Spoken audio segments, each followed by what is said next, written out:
सुजाता जी अपने बेटे नवीन के लिए लड़की देखने के लिए जाने वाली थी। आज वो बहुत खुश थी। तय समय पर वह अपने पति सुधाकर जी और नवीन के साथ कार में बैठकर लड़की वालों के घर जाने के लिए निकल पड़ी। वैसे तो लड़की के माता पिता और लड़की शहर में रहते थे, लेकिन लड़की के दादा दादी गांव में ही रहते थे, तो फिलहाल वह लोग गांव में ही थे और सुजाता जी की भी गांव में ही लड़की देखने के लिए जा रही थी।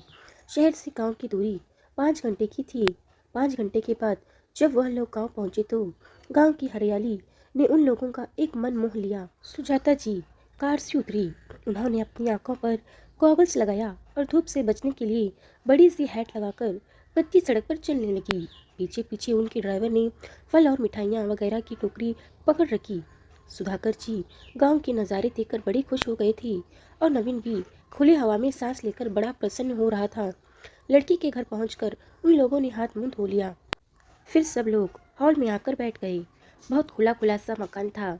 बड़ी बड़ी खिड़कियां थी जिससे इतनी रोशनी और हवा अंदर आ रही थी कि बिजली और पंखे की ज़रूरत ही महसूस नहीं हो रही थी। सबको वहाँ पर बहुत अच्छा लग रहा था। घर में एक सकारात्मक माहौल था। जब रोहिणी चाय की ट्रे लेकर उन लोगों के सामने आई तो सुजाता जी उसे देखते ही रह गई। सुंदर सा भोला वाला मुखड़ा, एक छोटी सी बिंदी, बालों का एक बड़ा सा जोड़ा उसके सादगी में चार चांद लगा रहे थे। रोहिणी ने बड़े ही मधुर स्वर में सुजाता जी के कुछ सवालों का जवाब दिया। फिर रोहिणी और नवीन को बाहर आंगन में बात करने के लिए बिठा दिया गया।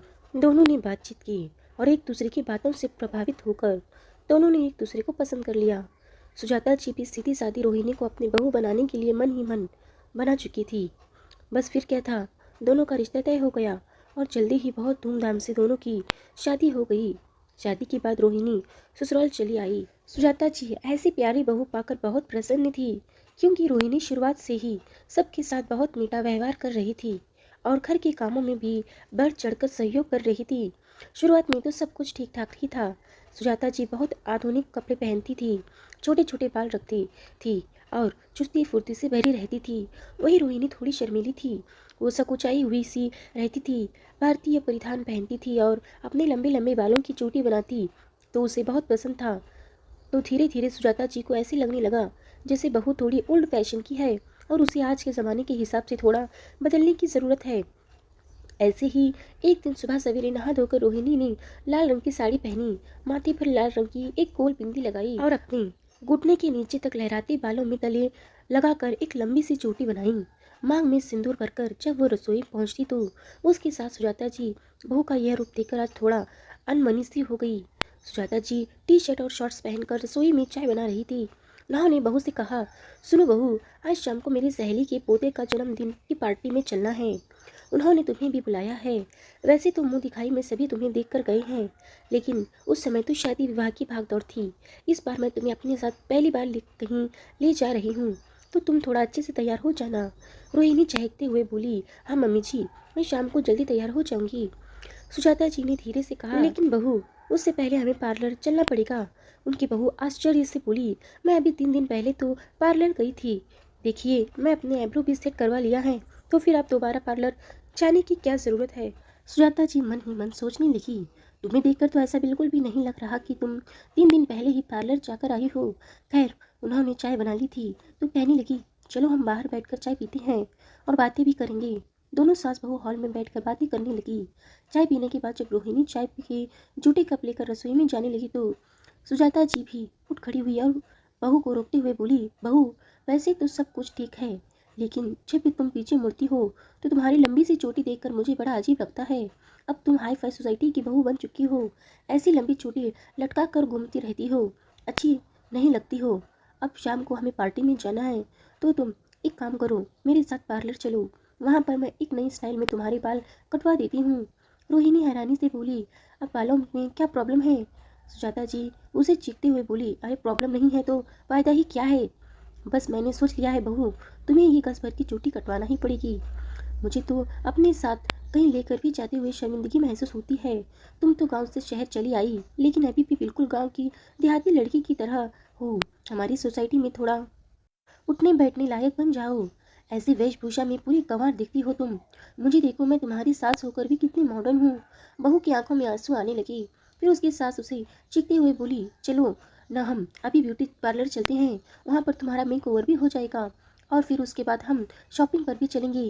रोहिणी धीरे से अपने हाथ छुड़ाते हुए बोली, नहीं मम्मी जी, मुझे अपने बाल नहीं कटवाने। हाँ, आप कहेंगे तो मैं पुरानी डिज़ाइन का सूट पहनना छोड़कर नई कुर्तियाँ ट्राई कर सकती हूँ, बालों का हेयर स्टाइल भी चेंज कर सकती हूँ, लेकिन बाल तो मैं हरगिज़ भी नहीं कटवाऊंगी। मुझे अपने लंबे बाल बहुत पसंद हैं। पूरे गांव में मेरे जैसे बाल किसी के नहीं हैं। कितनी मेहनत से मैंने अपने बाल लंबे किए हैं, आपको क्या पता। और शादी के समय जब आप मुझे देखने आई थी तो आपने भी तो मेरे लंबे बालों की कितनी तारीफ की थी। पहले तो आपने मुझे जिस रूम में देखा उसी रूप में देखकर पसंद किया था ना, तो फिर आप मुझ में इतने सारे बदलाव क्यों करना चाहती हैं। यह सुनकर सुजाता जी सक पका गई। तभी उनके पति कमरे से बाहर आई और अपनी बहू की ओर देखते हुए कहने लगे, बहू तुम जरा कमरे में जाओ, मुझे तुम्हारे सास से कुछ ज़रूरी बात करनी है।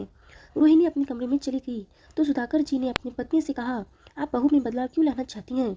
सही बात है, हम जब उसे देखने के लिए गए थे तो आप तो एक बार में उसे देखकर ही उसके भोलेपन और सादगी से प्रभावित होकर और झट से उसे अपने घर की बहू बनाने के लिए तैयार हो गई थी।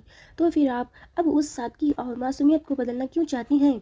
जब आप शादी करके हमारे घर में आई थी तब मेरी माँ ने भी आपकी आधुनिक वेशभूषा को बदलने की कोशिश की थी।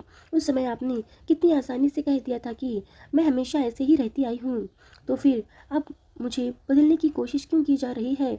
उसी तरह आपकी बहू भी हमेशा से वैसे ही रहती आई है, उसे वैसे ही रहना पसंद है, तो आप उसे बदलने की कोशिश क्यों कर रही हैं। सबके सोचने का अपना अपना एक ढंग होता है और कुछ चीज़ें किसी को पसंद आती हैं तो कुछ चीज़ें किसी को पसंद नहीं आती हैं। हम एक दूसरे पर अपनी अपनी पसंद क्यों थोपने लगते हैं। सबका अपना अपना व्यक्तित्व होता है। अगर आपको आपके जैसा मॉडर्न बहू ही चाहिए थी तो आप वैसे ही लड़की पसंद करती। यह कोई बात नहीं हुई कि आपको एक संस्कारी अपने से जुड़ी हुई लड़की भी चाहिए थी और अब आप उसे अपने रंग में रंगने की कोशिश करें। सुजाता जी धीरे से बोली, आप सही कहते हैं। मैं तो सोचती थी कि मैं जैसे हूँ वैसे ही बहू को भी बना दूंगी, लेकिन मैं गलत थी, क्योंकि सच में मैंने तो बहू को उसी रूप में देखकर पसंद किया था जिस रूप में वह थी। लेकिन अब जब वह मेरे घर आई गई तो मैं उसे अपने अनुसार बदलने की कोशिश करने लगी, जो कि सरासर अनुचित है। मैं अभी बहू से माफ़ी मांगती हूँ और आगे से ऐसी गलती दोबारा नहीं करूँगी। बहू जिस रूप में भी है मेरे लिए उसी रूप में प्यारी रहेगी। उनकी बातें सुनकर सुधाकर जी मुस्कुरा उठे। सुजाता जी उसी समय बहू के कमरे में गई तो उन्होंने देखा कि उनकी बहू अपने चेहरे पर ढेर सारी उदासी लिए हुए स्मार्टफोन में कुछ आधुनिक परिधान पहने हुए मॉडल की तस्वीरें देख रही थी।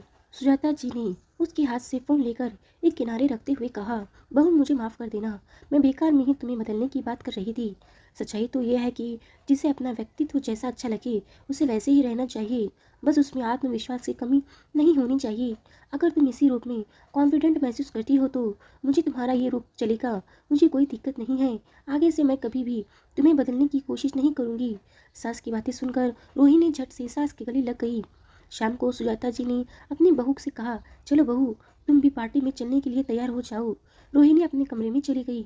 जब वो तैयार होकर कमरे से बाहर आई तो सुजाता जी उसे देखते ही रह गई। उसने नीले रंग का एक खूबसूरत सा लंबा पार्टी गाउन पहन रखा था। अपने बालों को साइड से क्लिप लगाकर उसने कुल्ला छोड़ दिया था, जिसमें वो बहुत ही खूबसूरत और प्यारी लग रही थी। हल्के से मेकअप में वह बिल्कुल चांद का टुकड़ा लग रही थी।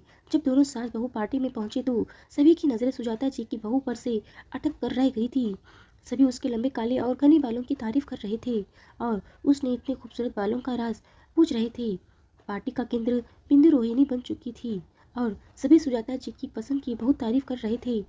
सुजाता जी को भी बहुत खुशी महसूस हो रही थी कि आज उनकी बहू को लोग इतना प्यार दे रहे हैं। दोस्तों, किसी के रूप, पहनावे और वेशभूषा को लेकर उसे ताने नहीं मारने चाहिए। उसमें कोई सकारात्मक बदलाव हो तो वह ज़रूर करना चाहिए और अगर थोड़े बहुत बदलाव से खूबसूरती में और निखार आता है तो थोड़ा बहुत बदलाव भी कर लेना चाहिए, लेकिन यह सब आपसी समझदारी से। कहानी के बारे में आप लोगों की क्या राय कमेंट करके ज़रूर बताएं। धन्यवाद।